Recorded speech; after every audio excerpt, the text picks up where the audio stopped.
In 1932, a hobo could cook a full hot meal with nothing but a rusted coffee can and a handful of twigs. Today, gear companies want you to believe you need a $400 outdoor kitchen just to fry an egg. But here's the twist. Number 12 on this list was used by Depression-era drifters, and it bakes food more evenly than the cast iron skillet you'd pay $80 for. And number 3, it creates a searing heat that a propane burner physically cannot match. These 25 tricks were so simple that outdoor companies spent decades convincing you they were beneath you. Because here's the truth nobody talks about. If you knew what a broke camper in 1935 knew, you'd stop buying half the gear in your Amazon cart. Before we start, hit that subscribe button. Let's count down. Number 25, the tin can hobo stove. Before anybody sold you a folding titanium burner for $60, a drifter in a rail yard cooked his supper on a soup can. You take a large can, the kind that used to hold coffee, punch a ring of holes around the bottom for air, cut a feed door in the side, and drop in a few twigs. Light it, and that little chimney roars hot enough to boil water in 4 minutes. The trick was the draft. Those bottom holes pulled air up through the fuel like a furnace, so a fistful of pencil-thin sticks burned hotter than a campfire 10 times its size. It cost nothing because the can was trash before you cut it. Backpackers now pay for machined stoves that do the exact same thing. A hungry man in 1932 already knew the secret was airflow, not aluminum. Number 24, foil packet dinners. Your grandfather called these hobo dinners, and every scout troop in America learned them by the campfire. A square of heavy-duty foil, a handful of ground beef, sliced potato, onion, carrot, a pat of butter, salt and pepper.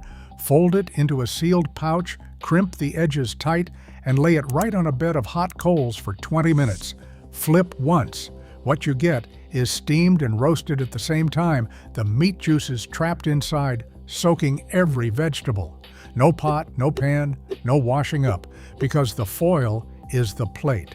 A roll cost about a quarter back then and made a dozen dinners. People spend real money on camp cookware to make a worse version of this. The genius is that the food cooks in its own moisture, so nothing dries out and nothing burns if you seal it right. Number 23, the orange peel muffin. This one looks like a magic trick until you see it work. Slice an orange in half, scoop out the fruit, and you're left with 2 little citrus bowls. Pour pancake batter or a cracked egg into the peel, set the cup down in the coals, and let it cook. The peel never burns through because the moisture in the rind protects it, acting like a heat shield. What bakes inside comes out with the faintest sweetness of orange oil baked into the crumb. Kids at summer camp fought over these in the 1950s. An orange cost a few cents and became both breakfast and the pan you cooked it in. Try getting that from a stainless egg ring. The whole thing is edible, disposable, and free of cleanup, which is exactly the kind of thinking that expensive gear made everyone forget. Number 22, soap the bottom of your pot. Anyone who cooked over an open flame knew the misery of scrubbing black soot off a kettle for an hour. So the old-timers did something clever before the pot ever touched the fire. They smeared a thin coat of bar soap or a slick of mud across the entire outside bottom. The soot still stuck, but it stuck to the soap layer, not the metal. After supper, one wipe with a rag, and the pot came clean like it was new. That thin barrier saved a pioneer wife an hour of scrubbing at a creek in cold water. A cake of soap cost pennies. Modern campers buy special coated pans and non-stick cookware to avoid the same problem their great-grandmother solved with a bar of ivory. The chemistry is simple. The soap film keeps the carbon from bonding to the steel. Number 21, bacon twisted on a green stick. Forget the folding camp griddle. The best way to cook bacon in the woods is to spear a strip on a whittled green branch and spiral it down the length like a candy cane. Hold it over glowing coals, not open flame, and turn it slowly. The fat renders and drips into the fire with that unmistakable crackle, and the bacon crisps evenly all the way around because you control the distance from the heat. A green stick won't catch fire the way a dry one does, since the sap and water inside resist the flame. Trappers and cattle drivers cook their morning meat exactly this way. And here's the bonus. You can hold a slice of bread underneath to catch the drippings, giving you bacon and fried toast from one stick. No pan means no grease to haul out. Number 20, the flat rock griddle. Find a dry, flat stone, set it directly over your coals, and let it heat for 20 minutes until a drop of water dances across the surface. Now you have a griddle that holds heat better than any thin steel plate you could carry. Eggs, pancakes, sliced potatoes, they all cook on hot stone, the way they did for 10,000 years before cast iron existed. The rule the old-timers followed was to never use a rock from a riverbed because trapped water inside can turn to steam and crack it. A dry granite slab works best. This costs nothing and weighs nothing in your pack because you find it at the site. People carry heavy griddles for miles when the ground under their boots is already a better cooking surface, just waiting to be heated. Number 19, the buried potato. There is no simpler meal on this list and none more satisfying. Take a potato, wrap it in a wet leaf, and then foil or just bury it bare in the coals if you do not mind a charred skin. Push it into the hot ash at the edge of the fire, cover it, and walk away for 45 minutes. The coals surround it with steady, gentle heat, roasting it through without scorching the inside. When you dig it out and split it open, the flesh is fluffy and steaming, and that blackened skin peels away to nothing. A potato cost almost nothing during the Depression, which is why families cooked them by the dozen in the coals. A convection camp oven does the same job for hundreds of dollars. The ashes were always free. Number 18, bannock bread on a stick. First, pattern break. Here's where the resourcefulness gets serious, because this trick fed fur trappers and gold miners across the whole frontier. Bannock is nothing but flour, a little baking powder, salt, and water mixed into a stiff dough. You wrap a rope of that dough around the end of a thick green stick and prop it over the coals, turning it as it bakes. In 15 minutes, you have hot, fresh bread with a crackling crust and a soft center, cooked without an oven, a pan, or a single dollar of equipment. Miners carried flour because it was light and cheap, and bannock meant they always had bread. Some wrapped the dough thin so it cooked faster. The smell of baking bread over a fire pulled tired men back to camp. No bakery, no bread machine, just dough and a branch. Number 17, eggs baked in a bell pepper. When you're tired of foil, the vegetable becomes the cookware again. Slice the top off a bell pepper, clean out the seeds, and crack 1 or 2 eggs straight inside. Set the whole thing upright in the coals or nestled between 2 hot rocks. As the eggs set, the pepper softens and chars slightly on the outside, sweetening as it roasts, and the egg inside steams to a perfect custard. You eat the container. It's a full breakfast with protein and vegetable cooked together. No pan to scrub, no oil needed because the pepper holds all the moisture. This kind of thinking, using nature's own containers, is exactly what the camp kitchen industry trained people to abandon. A bell pepper and 2 eggs cost less than $1 and leave nothing behind but a full stomach. Number 16, the Buddy Burner. This was a Great Depression classic and later a Scout staple. You coil a strip of corrugated cardboard tightly inside a shallow tuna can, then pour melted candle wax over it until the can is full. The cardboard acts as a wick and the wax is fuel, and once you light it, that little can burns steady and hot for close to an hour. Set a coffee can over it with the top cut off, and you built a stove that fries an egg or heats a can of beans anywhere, in any weather. It costs nothing but a used can and a stub of candle. Families who couldn't afford a camp stove made these by the dozen. The controlled flame doesn't flicker out in the wind the way a raw campfire does. A modern alcohol burner is just this idea with a price tag bolted on. Number 15, corn roasted in the husk. Everybody rips the husk off corn before grilling, and everybody is wrong. Leave the husk on. Pull it back just enough to remove the silk, add a little butter and salt if you have it, then fold the husk back over the kernels and lay the whole ear in the coals. That husk works as a natural steamer, trapping moisture so the corn cooks in its own juices instead of drying out and burning. 20 minutes, turning now and then, and you peel back a blackened wrapper to reveal bright, tender, sweet kernels underneath. Farmers cooked corn this way straight out of the field because it wasted nothing and needed no pot. The husk is a free wrapper the plant grew for you, peel it off, and you throw away the best cooking tool the corn came with. Number 14, the reflector fire wall. Second pattern, break. Now here's something the gear catalogs never mention because you can't sell it. Half the heat from your campfire flies off into the empty night and does nothing. So the old woodsmen built a wall. They stacked flat rocks or green logs on the far side of the fire, angled slightly toward the cooking area, and that wall bounced the escaping heat straight back at the pot. Suddenly, one fire did the work of two. It cooked faster, threw warmth at your back while you sat, and let you use far less wood for the same result. Trappers in the North Woods swore by it in brutal cold. It cost nothing, just a few minutes of stacking. People buy windscreens and heat reflectors made of folding metal for this exact purpose. A pile of stones has done it for centuries and done it for free. Number 13, the coffee can upside-down oven. Here's how a broke camper baked a biscuit with no oven at all. Take a large coffee can, punch a few vent holes near the closed top, and turn it upside down over your food on a flat rock. Bank hot coals around the sides and pile a few on top. That contraps the heat and circulates it, turning into a tiny convection oven that browns biscuits, melts cheese, and bakes rolls. The metal holds and radiates the heat evenly all the way around, something an open flame can never do. A discarded can became a bakery. This trick showed up in Depression-era camp cooking because nobody could afford a real Dutch oven, let alone the enameled ones that cost a fortune today. The principle is identical to the expensive gear. Trapped circulating heat. The can just came free with the coffee. Number 12, the Dutch oven with coals on the lid.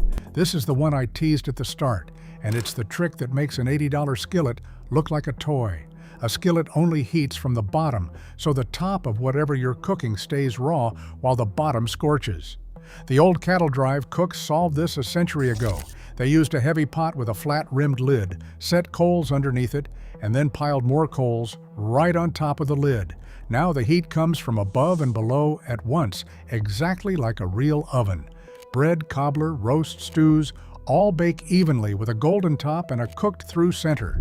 The rule was 2/3 of the coals on the lid, 1/3 underneath, to avoid burning the bottom. Chuck wagon cooks fed entire cattle crews this way. It's the whole reason cast iron built the West, and it still beats modern camp gear at its own game. Number 11, fish cooked on a wooden plank. Long before cedar planks showed up in grocery stores with a fancy label, native cooks and settlers along the rivers lashed a filleted fish to a flat board and leaned it toward the fire. The plank does two things. It holds the delicate fish together so it doesn't fall apart into the coals, and as the wood heats, it releases a faint smoky aroma into the flesh. You cook it slow, angled beside the heat rather than directly over it, and the fish steams gently while it smokes. A scrap of untreated hardwood was free. Now the same cedar plank sells for a few dollars in a plastic wrapper with cooking instructions printed on the back. The technique is thousands of years old. Somebody just figured out how to charge for the board. Number 10, ash cakes. Third pattern break. This one sounds insane the first time you hear it, and then you realize it's brilliant. You take a simple bread dough, the same flour and water bannock mix, and you cook it directly in the hot wood ash. Not in a pan sitting on the ash, in the ash itself. You rake back the coals, lay the dough on the clean hot ash, and cover it with more ash. Wood ash is fine and clean burning, and it brushes right off the finished loaf. Pioneers and native cooks made bread this way for generations with nothing but a fire. The ash insulates the dough and bakes it slow and even from all sides. When you lift it out and brush it off, the crust is perfect. No pan touched it. It cost a handful of flour, and the oven was the fire itself. Number 9, the pot crane and tripod. Controlling heat over a fire means controlling distance, and the old cooks knew this without a single dial or knob. They drove a forked stick into the ground beside the fire and rested a long pole in the fork, hanging the pot from the far end out over the flames. Push the pole down, the pot swings higher and cooks gentler. A tripod of 3 lashed branches did the same job, letting you raise or lower the pot on a chain of notches. That was your temperature control, and it worked perfectly. Homesteaders cooked every meal this way. Camp stoves now sell you a burner with a low and high setting for the privilege of doing what 3 sticks and a bit of cord did for nothing. The whole secret of fire cooking is height, and you can build the adjuster from what's on the ground. Number 8. Cooking inside an onion. Another edible container and one of the tastiest. Cut a large onion in half, scoop out the center to leave a thick shell, and fill that hollow with a raw egg, a spoon of ground meat, or a knob of butter and herbs. Set the onion halves in the coals and let them roast. The onion softens and caramelizes into sweetness as it cooks, and it flavors whatever sits inside. When it's done, you eat the whole thing, filling and container both. The onion protects the food from scorching while basting it in its own juices. A single onion costs pennies and turned into a complete little roasted dish. There is a pattern running through this whole list, and it's this. Nature keeps handing you free cookware, and the gear industry spent years teaching people to throw it in the trash. Number 7. Mud-baked fish and game. This is the trick that stuns people who see it for the first time. You take a whole fish or a bird, feathers, scales and all, and you pack it completely in a thick layer of wet clay or mud. Then you bury the clay ball right in the coals and let it bake for an hour. Here's the genius part. When the clay hardens and you crack it open, the scales and feathers stick to the clay and peel away with it, leaving clean, steamed, tender meat behind. You never had to gut a scale or pluck a feather. The mud sealed in every drop of moisture and cooked the flesh to falling apart soft. Survival cooks and native hunters used this for centuries. It costs nothing but dirt and water, and it does a job no expensive smoker or grill can replicate. Number 6. Cook over coals, never flames. This is the single most important secret on the entire list, and it's the one beginners always get wrong. They throw a steak over dancing orange flames, and it chars black on the outside while staying cold and raw in the middle, coated in bitter soot. Every experienced fire cook knows the flames are useless for cooking. You wait. You let the fire burn down until the wood collapses into a bed of glowing, ashy coals, and you cook over that. Coals give off steady, even, intense, radiant heat with no flickering and no soot.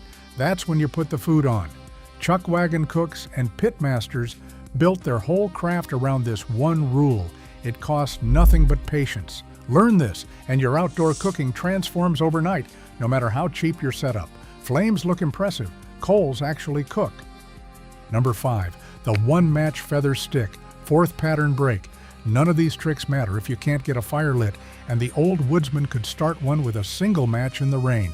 Their secret was the feather stick. You take a dry stick and shave long, thin curls down its length with a knife, leaving them attached so the wood fans out like feathers. Those thin shavings catch a flame instantly and burn hot enough to light the thicker wood behind them, even when everything is damp. A wet log won't light, but shave into its dry heart and you've got tinder. Trappers and scouts learned this before matches were even cheap. It cost nothing but a knife and a minute of whittling. People buy chemical fire starters and waxed cubes by the bag when a single stick and a blade have started fires for as long as there have been knives. Number 4. The banked overnight coal bed. A real woodsman never let his fire die and never wasted the effort of starting fresh each morning.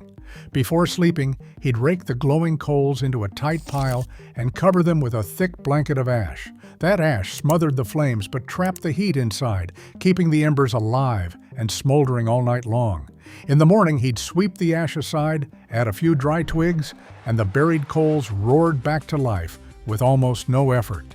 No cold start, no wasted matches, no shivering while you rebuild from scratch. Homesteaders banked their hearth fires this exact way for generations, which is where the phrase comes from. It costs nothing and saves you the hardest part of every morning. A bed of coals properly banked is a fire that keeps working while you sleep. Number 3. Searing on a superheated stone. This is the one I promised, the trick that beats a propane burner outright. Take a thick, dry stone, granite is ideal, and leave it sitting in the heart of the coals for a full hour until it's blistering hot, far hotter than any camp burner can push metal. Then, Set a steak directly on that stone. The searing hiss is instant, and the meat forms a dark, crackling crust in seconds because the stored heat in solid rock transfers faster and hotter than a thin metal pan ever could. This is the same intense radiant searing that steakhouses charge $40 for. The stone holds its heat far longer than steel, so it never cools when the cold meat hits it. A propane flame simply can't concentrate that kind of stored heat into one surface. The rock was free, and it outsears equipment that cost hundreds. Number 2, the PIE iron pocket meal. 2 slices of buttered bread, a filling of your choice, pressed between 2 hinged cast iron plates on a long handle and held over the coals. That's a pie iron, and it's been making hot sealed sandwiches at campsites for nearly a century.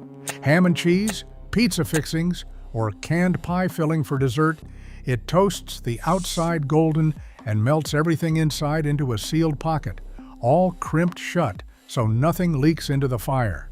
It cooks a full hot meal with no pan, no plate, and almost no cleanup, since the food never touches the coals directly. Scouts and lakeside families have loved these for generations. The cast iron holds even heat, and the sealed edges trap the steam. It's simple, nearly indestructible, and does the work of a whole camp griddle for a fraction of the space. Number 1, caveman steak straight on the coals. And the number 1 trick, the one that makes every $400 outdoor kitchen look truly ridiculous, is the oldest cooking method on earth. You take a steak and you lay it directly on the glowing coals. No grate, no pan, no grill. People flinch when they see it, certain the meat will be covered in ash. It isn't. Clean, glowing hardwood coals have almost no loose ash on top, and the intense heat sears the meat instantly, forming a crust so fast that ash never sticks. A quick brush knocks off anything that lingers. What you get is a steak with a deep, charred, smoky crust and a perfect interior, cooked in minutes with zero equipment. Cattle drivers and cavemen alike cooked this way. It is the purest form of fire cooking there is, and it needs nothing but meat and coals. So here's my challenge. Try just one of these this week. Just one. The buried potato, the bacon on a stick, the coffee can oven, the steak straight on the coals. Then come back and tell me if I'm wrong. Tell me if you'd ever spend another dime on a fancy camp kitchen after you taste what a fire in a rock can do. Drop a comment and let me know which one you're trying first. Because these weren't just cooking tricks. They were the wisdom of people who had nothing and ate like kings anyway. They knew. Now you know too.